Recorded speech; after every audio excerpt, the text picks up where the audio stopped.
तो नमस्कार प्यारे बच्चों। जैसा कि आपको पता ही है कि आपके साथ हम शेयर करते हैं इस चैनल पर बहुत ही कमाल के कंसेप्ट साइंस से जुड़े हुए, जिसमें ज़्यादातर बच्चों को प्रॉब्लम आती है, समझ नहीं पाते।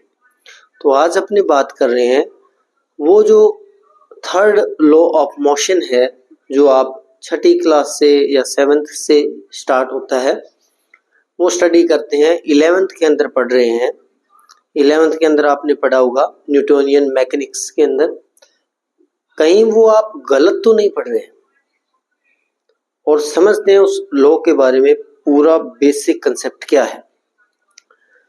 थर्ड लॉ ऑफ मोशन, जैसे आपने अभी तक शायद पढ़ा हो किसी बुक में, इसको हिंदी में तो बोलते हैं क्रिया प्रतिक्रिया, और इंग्लिश के अंदर अपने बोलते हैं एक्शन और रिएक्शन। ठीक है। अब आपने छोटी क्लासेस के अंदर पढ़ा हुआ या 11th के अंदर अगर आपने कहीं से पढ़ा है तो ये पढ़ा होगा न्यूटन्स थर्ड लॉ क्या है। तो न्यूटन्स थर्ड लॉ है every action has equal and opposite reaction. प्रत्येक क्रिया की विपरीत तथा समान प्रतिक्रिया होती है। ठीक है। अगर आप इस कंसेप्ट को ऐसे लिखते हैं, जैसे मान लो मैंने लिखा every action has equal and opposite reaction. ठीक है। या प्रत्येक क्रिया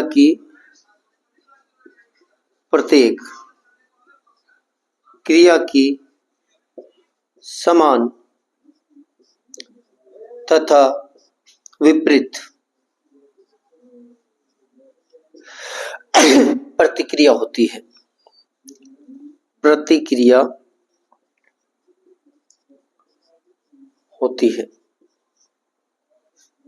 ठीक है। तो अगर आप इस चीज को ऐसे पढ़ा है या इस चीज को ऐसे पढ़ा है तो ये गलत है। दिस इज रॉन्ग, गलत है। क्यों गलत है? अगर इसको ऐसे समझे, जैसे मान लेते हैं एक अपने पास ट्रेन है, ये उसके डिब्बे हैं और ये अपने पास इसका इंजन लगा हुआ है।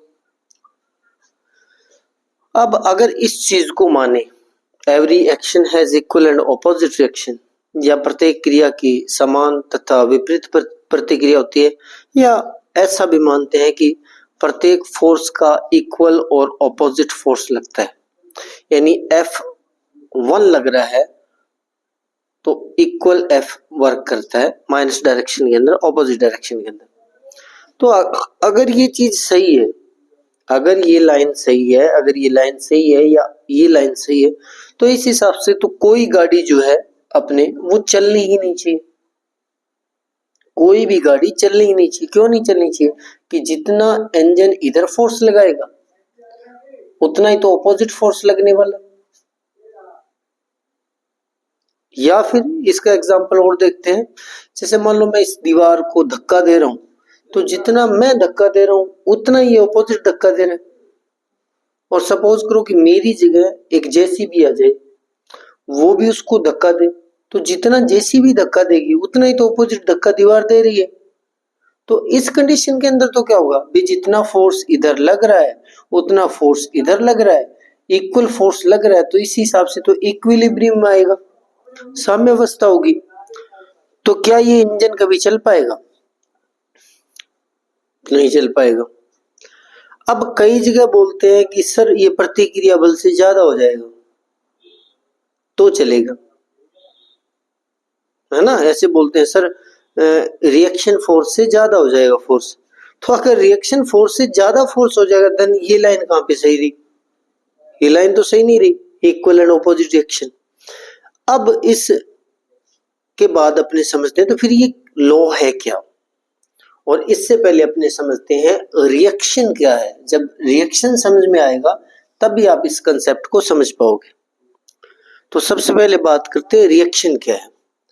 अब जैसे मान लो मैं कुछ भी करता हूं या मैं आराम से बैठा हूं, कोई मुझे छेड़ता है, मुझे मतलब थ्रस्ट करता है, धक्का देता है या खींचता है, तो मैं उस चीज को रेजिस्ट करता हूं। मेरे अंदर टेंडेंसी है कि कोई मुझे ना छेड़े, कोई मेरी मोशन ऑफ स्टेट के अंदर चेंज ना करे।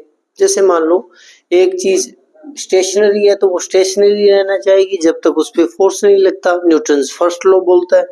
एक कोई भी पार्टिकल मोशन के अंदर है देन वो मोशन के अंदर रहना चाहेगा जब तक उस पर कोई फोर्स नहीं लगता। तो क्या होगा कि अगर इस स्टेशनरी ऑब्जेक्ट पे मैं फोर्स लगाऊं तो ये क्या करेगा, ये रेजिस्ट करता है। ये क्या करता है, रेजिस्ट करता है ड्यू टू इनर्शिया। इस प्रॉपर्टी को अपने बोलते हैं इनर्शिया। इनर्शिया या हिंदी में बोलते हैं जड़त्व, इनर्शिया या जड़त्व। ठीक है, अब इस एग्जांपल को ऐसे समझिए कि एक बच्चा बैठा है, एक बंदा आया, वो उसको खींचना चाहता है, बच्चा रेजिस्ट करता है लेकिन आने वाले का फोर्स ज्यादा हो गया, उसका फोर्स ज्यादा है तो वो क्या करेगा, इसके इनर्शिया को तोड़ देगा, इसके रेजिस्टेंस को तोड़ देगा और उसको खींच लेगा, है ना।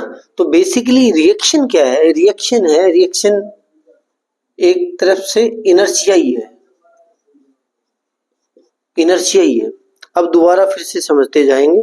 जैसे मान लेते हैं एक बॉल है अपने पास, एक अपने पास मान लेते हैं कोई ब्रिक्स है, ईंट, और एक अपने पास अर्थ है।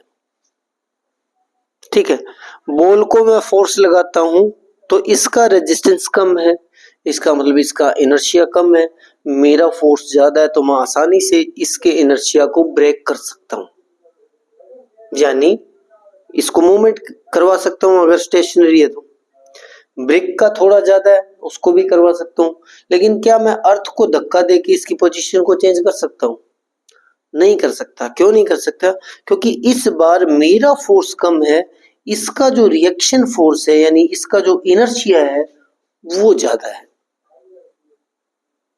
अब आगे समझ में, अब जितना किसी चीज का मास ज्यादा होता है उतना उस चीज का इनर्शिया ज्यादा होता है, और जितना किसी ऑब्जेक्ट का इनर्शिया ज्यादा होता है उतना उसकी ज्यादा होती है रिएक्शन। क्या होती है? रिएक्शन।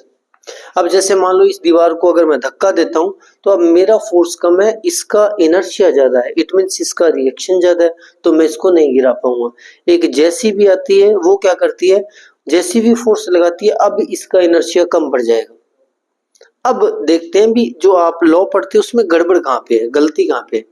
तो आप ये चीज नहीं बोल सकते every action has equal and opposite reaction, नहीं बोल सकते, क्योंकि फिर तो जितनी जेसीबी लगाई उतना दीवार लगा रहा है, जितना मैं अर्थ को लगा रहा हूं उतना अर्थ मुझे लगा रही है। इस हिसाब से तो कोई भी चीज चलनी नहीं चाहिए या कोई भी चीज हिलनी ही नहीं चाहिए, है ना, मोशन के अंदर आनी नहीं चाहिए, या मोशन के अंदर है तो स्टेशनरी नहीं होनी चाहिए, सारा सिस्टम इक्विलिब्रियम के अंदर रहेगा।